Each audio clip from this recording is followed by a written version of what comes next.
साथियों, एक बार की बात है। बौद्ध भिक्षुक एक गांव से होकर गुजर रहे थे। उस गांव में एक तालाब था। बौद्ध भिक्षुक और उनके सभी शिष्य तालाब के पास आकर रुक गए।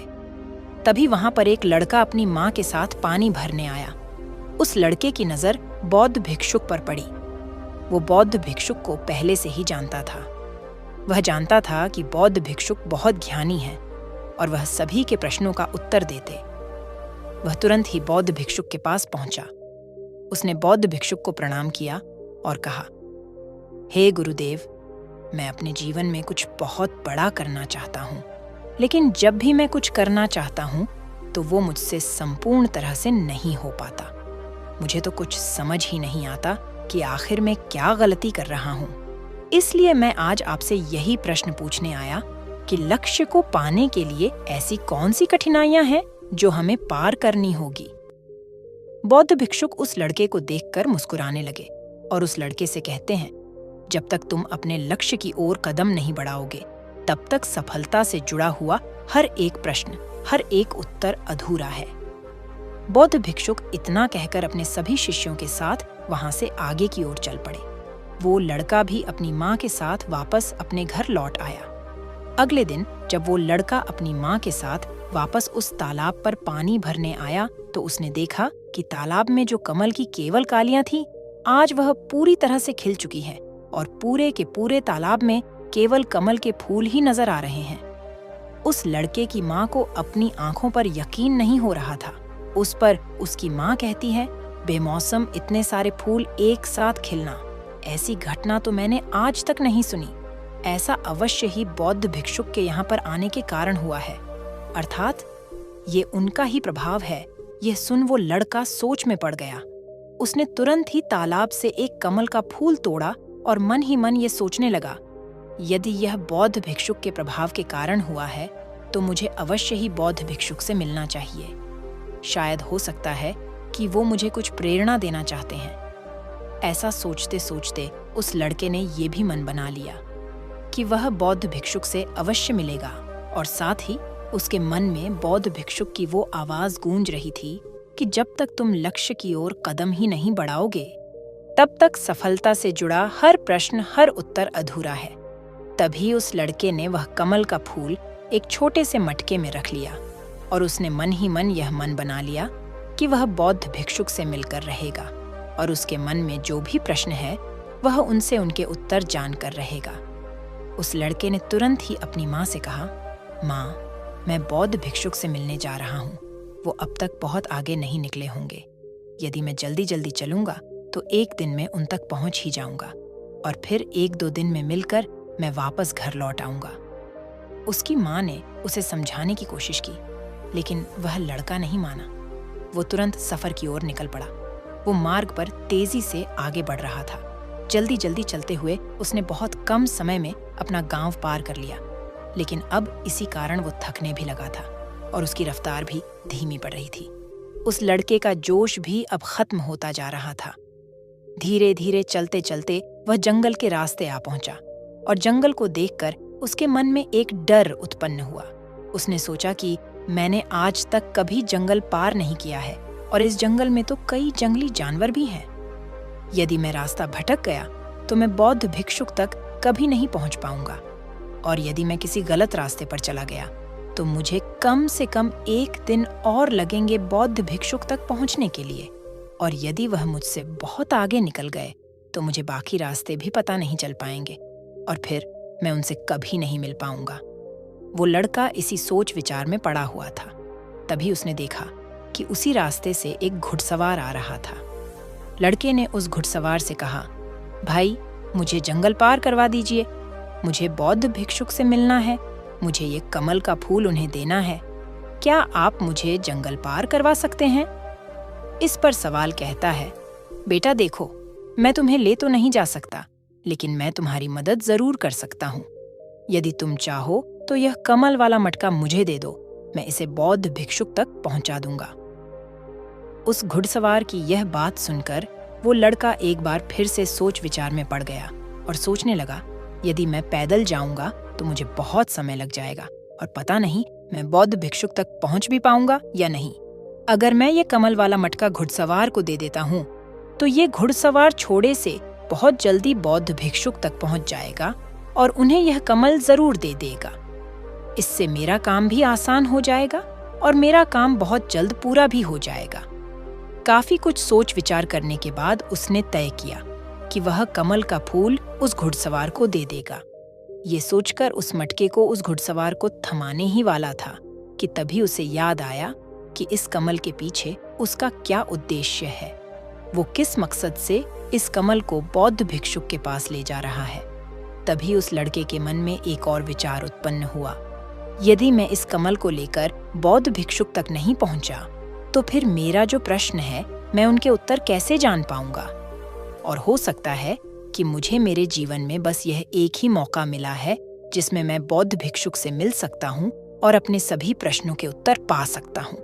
हो सकता है कि दोबारा मुझे यह अवसर ना मिले, इसलिए मैं यह मटका नहीं दूंगा। मैं इसे स्वयं ही बौद्ध भिक्षुक तक पहुंच जाऊंगा। काफी कुछ सोच विचार करने के बाद उसने घुड़सवार से कहा, देखिए यह मटका तो मैं खुद ही उन्नत तक ले जाना चाहता हूँ क्योंकि मेरा उनसे मिलना बहुत जरूरी है। मेरे मन में कई प्रश्न हैं जो मैं उनसे जानना चाहता हूँ, इसीलिए यह फूल मैं ही उन्हें दूंगा। इसलिए कृपया करके मुझे जंगल से बाहर निकलने का रास्ता बता दीजिए, मैं स्वयं ही चला जाऊंगा। इस पर उस घुड़सवार ने उस लड़के को जंगल से बाहर जाने का रास्ता बता दिया और उस मार्ग पर आगे की ओर बढ़ चला। वो जल्दी जल्दी मार्ग में आगे बढ़ रहा था और देखते ही देखते शाम का वक्त भी होने आया था। तभी उस लड़के के मन में एक और विचार आया और वह सोचने लगा, यदि शाम के वक्त मैं इस जंगल में भटक गया तो मेरा क्या होगा? मैं बौद्ध भिक्षुक तक कैसे पहुंच पाऊंगा? और अगर मैं उनसे नहीं मिल पाया तो मेरी यात्रा बेकार हो जाएगी। इससे तो अच्छा होता कि मैं उस घुड़सवार को ही ये मटका दे देता, वह उसे बौद्ध भिक्षुक तक अवश्य पहुंचा देता। मुझे तो घर लौट जाना चाहिए था, यही मेरे लिए बेहतर होता। इस प्रकार उस लड़के के मन में तरह तरह के विचार उत्पन्न हो रहे थे। ऐसा होगा तो क्या होगा, वैसा हो जाएगा तो क्या होगा, यदि मैं भटक गया तो क्या होगा। तभी उस लड़के ने उस कमल की ओर देखा। उस कमल से ही उसे बौद्ध भिक्षुक की याद आई। बौद्ध भिक्षुक के चेहरे पर वो असीम शांति थी। उसे बौद्ध भिक्षुक की वो मुस्कान याद आई। तभी उसके मन में एक और विचार उत्पन्न हुआ, जिनके आने से हमारे तालाब में इस प्रकार अनेक को फूल खिल गए, जिसके साथ होने से हमारे मन को प्रेरणा मिलती है, जिनके चेहरे पर वो असीम शांति है, जिनसे मिलकर मेरा मन शांत हो जाता है। यदि मैं उनसे मिल पाऊं तो मुझे कितना कुछ सीखने को मिलेगा। ऐसा सोचते ही उसके मन में एक बार फिर से बौद्ध भिक्षुक से मिलने की प्रेरणा जाग उठी और वो निश्चिंत होकर अपने मार्ग में आगे की ओर बढ़ता चला जा रहा था। काफी दूर आगे चलने के बाद जंगल खत्म होने लगा। तब उसने महसूस किया कि जब जब वो अपनी इस यात्रा का उद्देश्य याद करता है, जब ये याद करता है कि वो बौद्ध भिक्षुक से क्यों मिलना चाहता है, तब तक उसके राह की मुश्किलें कम होने लगती हैं। और यही वास्तविकता है, यही हम सभी के साथ होता है, फिर चाहे वो कोई छात्र हो या फिर व्यापारी। जब जब इंसान खुद पर शक करता है, खुद पर संदेह करता है, तब तक वह रुकावटें बड़ा रूप ले लेती है। और जब हम अपने लक्ष्य को याद रखते हैं, अर्थात अपना उद्देश्य याद रखते हैं, तब तक वो रुकावटें हमारे सामने छोटी पड़ जाती है और हम उसे आसानी से पार करके अपने लक्ष्य की ओर आगे बढ़ चलते। इस पर उस लड़के ने यह महसूस किया कि उसे अपना लक्ष्य याद रखना है, उसे अपना उद्देश्य याद रखना है और छोटे छोटे कदमों से आगे की ओर बढ़ते जाना है। उसके बाद उस लड़के ने सारी चिंताएं छोड़ दी। वह केवल सफर पे आगे की ओर बढ़ता जा रहा था, लेकिन इस बीच वह चलते चलते काफी थक चुका था। और जैसे ही उसने जंगल पार किया, तभी जंगल के ऊपर उसे एक छोटी सी कुटिया नजर आई। वहां पर एक सुंदर लड़की रहती थी। लड़का काफी थक चुका था और उसे बहुत जोरों की प्यास लगी थी। वो लड़का उस कुटिया में गया। वहां पर उस लड़की से उसने पानी मांगा। इस पर उस लड़की ने उस लड़के को पानी पिलाया। तभी वह लड़की उस लड़के से कहती है, आखिर तुम बौद्ध भिक्षुक से क्यों मिलना चाहते? इस पर वह लड़का कहता है, मेरे मन में कुछ प्रश्न है और मैं उन प्रश्नों का उत्तर जानना चाहता हूँ। और मेरे पास केवल ये एक ही अवसर है, इसलिए मुझे उनसे मिलना ही है। वह लड़का उसी तरह से अपनी बातें कर ही रहा था। उधर दूसरी तरफ उस लड़की के मन में उस लड़के के प्रति प्रेम जाग रहा था कि उस लड़के को पसंद करने लगी थी। वो लड़की उस लड़के को रोकना चाहती थी। वो उससे कहती है, आज की रात तुम यहीं रुक जाओ, वैसे भी शाम होने को है और बहुत जल्द रात भी हो जाएगी। ऐसे में तुम कहाँ जाओगे? इससे अच्छा है आज तुम यहीं पर रुक जाओ। आज हमारे बगल में ही शादी है, वहां पर नाच गाना होगा, खाना पीना होगा, बहुत मजा आएगा। इसीलिए आज रात तुम यहीं पर रुक जाओ। उस स्त्री के मुख से ये सुनकर वो लड़का ये समझ चुका था कि यह लड़की मुझे पसंद करती है और वह बहुत सुंदर भी है। उसकी सुंदरता को निहारते हुए वो लड़का मन ही मन ये सोच रहा था कि यदि मैं इस तरह से दोस्ती कर लूं तो मेरा जीवन तो संवर जाएगा, मुझे जीवन का मजा आ जाएगा। और वैसे भी आज रात तक तो मैं बौद्ध भिक्षुक से मिल भी नहीं पाऊंगा, तो क्यों ना मैं यहीं पर रुक जाऊं। तभी उस लड़के ने जवाब देते हुए कहा, मैं कुछ देर में सोचकर बताता हूं। लड़का इस विषय पर सोच ही रहा था कि तभी उसके मन में एक बार फिर से बौद्ध भिक्षुक की वो बात याद आ गई और उसे ये एहसास हुआ कि मैं इतनी दूर से यहाँ पर क्यों आया हूँ। उसने मन ही मन खुद से प्रश्न किया, क्या मैं यहाँ पर इतनी दूर इस लड़की से मित्रता करने आया था? नहीं नहीं, ये मेरी मित्र नहीं बन सकती। क्या भरोसा आज को इसका मन मुझ पर आया है और कल को किसी और पर आ गया तो मैं क्या करूँगा। लड़के ने तुरंत ही उस कमल की ओर देखा। तभी उसे उसका उद्देश्य याद आ गया और उसने तुरंत ही यह निर्णय लिया कि वह आगे की ओर बढ़ेगा। उसने उस लड़की को साफ साफ मना कर दिया और अपने मार्ग की ओर आगे बढ़ चला। जब वो आगे की ओर जा रहा था तभी उसे अपने इस निर्णय पर अफसोस हो रहा था। उसे ऐसा लग रहा था यदि उसे महात्मा बुद्ध न मिले तो उसके हाथ से यह स्त्री भी चली जाएगी। इस बात का उसे बहुत दुख था, लेकिन वह धीरे धीरे मार्ग में आगे बढ़ता गया। कुछ दूर आगे जाने के बाद जब उसका मन शांत हुआ तब उसे इस बात का एहसास हुआ कि यदि वह उस स्त्री के पास रुक जाता तो वह अपने उद्देश्य में कभी सफल नहीं हो पाता और उसकी ये यात्रा बेकार हो जाती, उसकी इतनी मेहनत व्यर्थ हो जाती। और तब उसे एक और चीज का एहसास हुआ कि जो भी व्यक्ति या फिर वस्तु हमें अपने उद्देश्य से भटकाने का प्रयास करें, हमें उससे तुरंत ही दूर हो जाना चाहिए। हमें अपना उद्देश्य याद रखना चाहिए कि हमने यह सफर क्यों शुरू किया था और हम अपनी मंजिल पर क्यों पहुंचना चाहते हैं। वो लड़का ये सब सोच विचार कर आगे की ओर बढ़ता जा रहा था। रात्रि का वक्त होने वाला था और वो लड़का तेजी से अपने मार्ग में आगे की ओर बढ़ता जा रहा था। तभी उसे मार्ग में एक बुजुर्ग व्यक्ति मिले। उसने उस बुजुर्ग व्यक्ति से पूछा, बाबा, मैं बौद्ध भिक्षुक से मिलना चाहता हूँ और पिछले गांव में मुझे किसी ने बताया कि वो इसी मार्ग से आगे की ओर बढ़े थे। क्या आप मुझे बता सकते हैं वो किस तरफ गए हैं? इस पर वह बुजुर्ग व्यक्ति उस लड़के से कहते हैं, बेटा, तुमसे कोई गलती हो गई है, तुम्हें कोई गलत फहमी हुई है। यहाँ से कोई भी आर्षि मुनि नहीं गए हैं। हो सकता है कि रास्ते में कोई और मोड़ हो जिस पर तुम्हारा ध्यान ना गया हो। वो आर्षि मुनि उसी रास्ते से गए होंगे। ये सुन वो लड़का घबरा गया। अभी कुछ ही घंटों पहले तो मैंने उस बस्ती को पार किया था। यदि मैं वापस गया तो मैं बहुत पीछे हो जाऊंगा और अब तो अंधेरा भी होने को है। मेरे पास ना तो कोई रहने का कोई साधन है और ना ही खाने पीने का। मेरी तो पूरी यात्रा बेकार हो गई।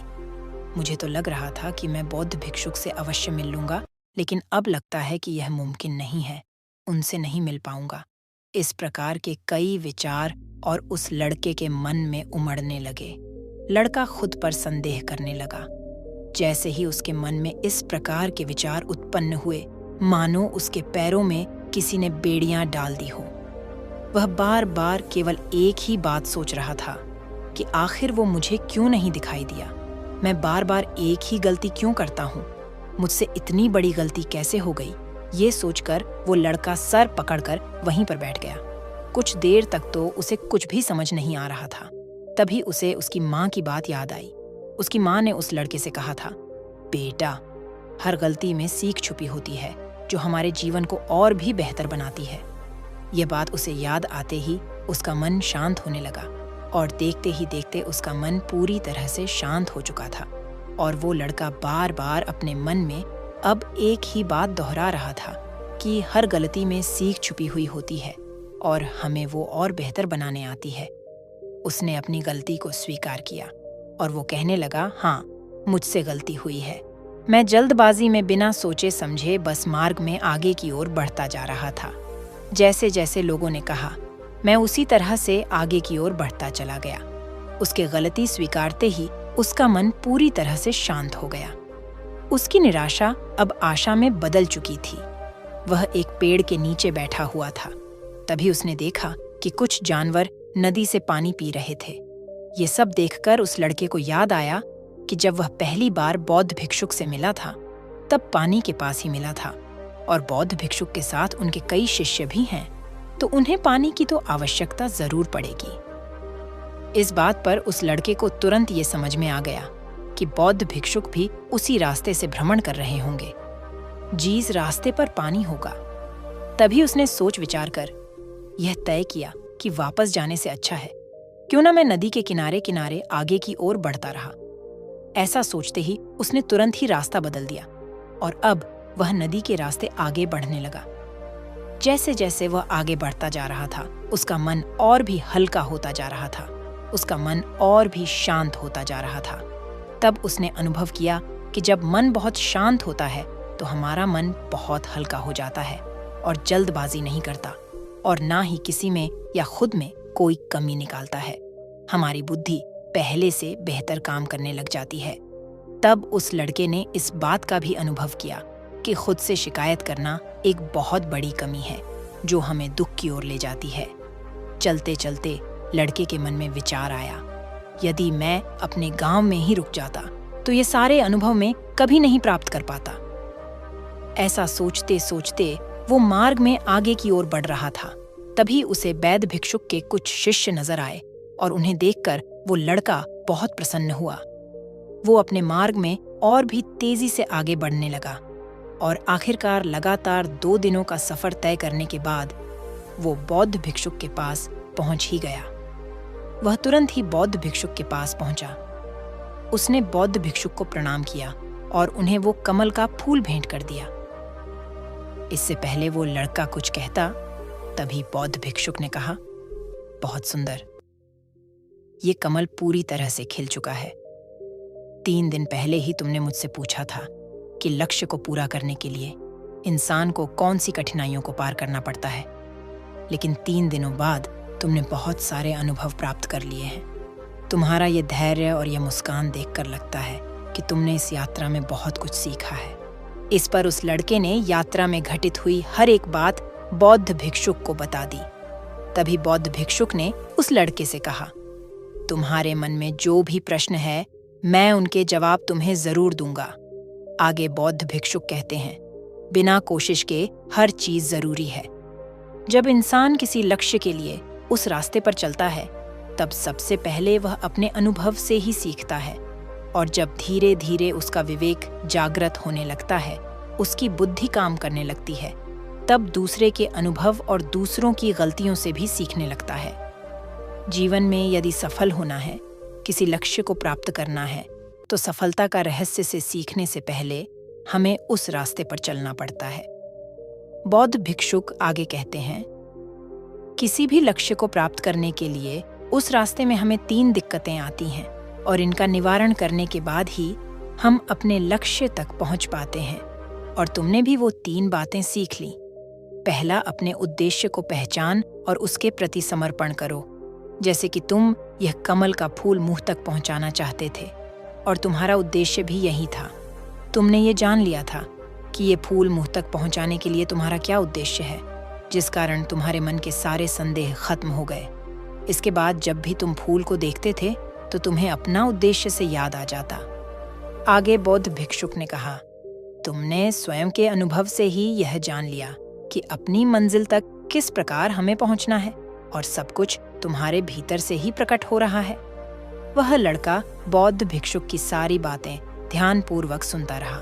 तभी आगे बौद्ध भिक्षुक कहते हैं, तुम्हारे मन में कई प्रकार के डर और संशय थे, पता नहीं तुम मुझ तक पहुंच पाओगे या नहीं, पता नहीं तुम जंगल पार कर पाओगे या नहीं, क्योंकि तुमने आज से पहले कभी जंगल पार नहीं किया था और रास्ते में तुम्हें तरह तरह की रुकावटें भी झेलनी पड़ी। और जब हमारे रास्ते में तरह तरह की रुकावटें उत्पन्न होती है, तब हमारा मन बाधित होने लगता है, हमारा मन भटकने लगता है और हम अपने लक्ष्य से भटक जाते हैं। लेकिन जब हम अपना सारा ध्यान रुकावटों से हटाकर अपने उद्देश्य पर लगाते हैं, तो सारी रुकावटें खुद ब खुद छोटी पड़ने लगती हैं और हम उन्हें आसानी से पार कर ले जाते हैं। शुरुआत में हर किसी की यही समस्या है कि वह यह नहीं जानता कि आखिर वो सफल क्यों होना चाहता है, क्यों वो कुछ करना चाहता है। इसी कारण उनके सामने परेशानियां भी बहुत ज्यादा होती हैं और वह उन परेशानियों के सामने घुटने टेक देते। लेकिन जैसे जैसे आप आगे बढ़ते हैं, अपने लक्ष्य के प्रति समर्पित हो जाते हैं, तो वैसे वैसे चलते जाना आसान हो जाता है और हम अपने लक्ष्य तक पहुंच ही जाते हैं। आगे बौद्ध भिक्षुक उस लड़के को तीसरी बात बताते हुए कहते हैं, असली शक्ति इच्छाओं को पूरा करने में नहीं, बल्कि उनको मिटाने में कहते हैं कि हम जानते हुए भी सही काम नहीं करते। अगर हम अपने उद्देश्य की ओर आगे बढ़ते हुए आकर्षणों को पीछे रुक जाते, तो हमारी यात्रा कभी पूरी नहीं हो सकती। इसलिए जैसे इस यात्रा के दौरान तुमने फूल हमेशा अपने साथ रखा, अपने पास रखा, वैसे ही उद्देश्य हमेशा सामने रखना चाहिए। हमारा लक्ष्य हमेशा हमारी आंखों के सामने होना चाहिए। इससे हमें निर्णय लेने में आसानी होती है।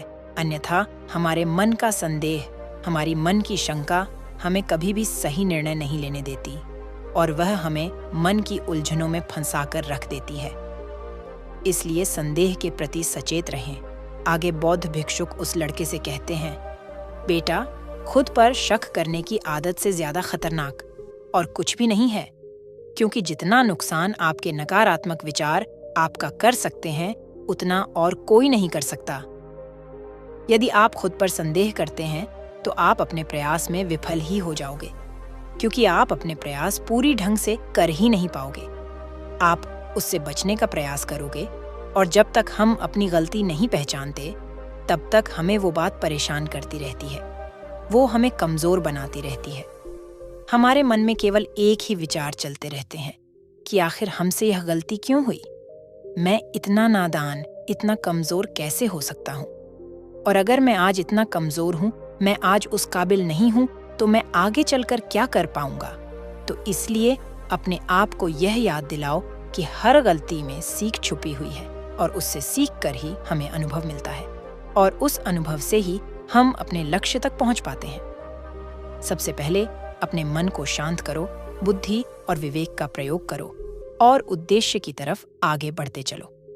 सिर्फ इसी तरह से आप किसी भी चुनौती का सामना कर सकते हैं और बड़े से बड़े लक्ष्य को भी आसानी से हासिल कर सकते हैं। इतना कहकर बौद्ध भिक्षुक शांत हो गए और उस लड़के को भी बौद्ध भिक्षुक की सारी बातें अच्छी तरह समझ में आ चुकी थीं।